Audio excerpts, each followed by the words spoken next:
مسلمانوں، جو لوگ ظالم ہیں ان کی طرف مائل نہ ہونا، نہیں تو تمہیں بھی دوزخ کی آگ آ لپٹے گی، اور اللہ کے سوا تمہارے کوئی دوست نہیں ہوں گے، پھر تمہیں کوئی مدد بھی نہ ملے گی۔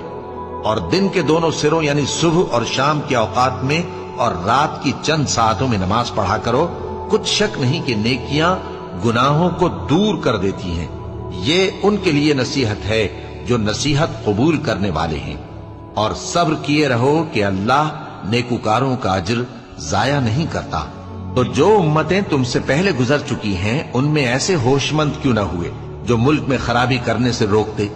ہاں، ایسے تھوڑے سے تھے جن کو ہم نے ان میں سے نجات بخشی، اور جو ظالم تھے وہ انہی باتوں کے پیچھے لگے رہے جن میں عیش و آرام تھا، اور وہ گناہوں میں ڈوبے ہوئے تھے۔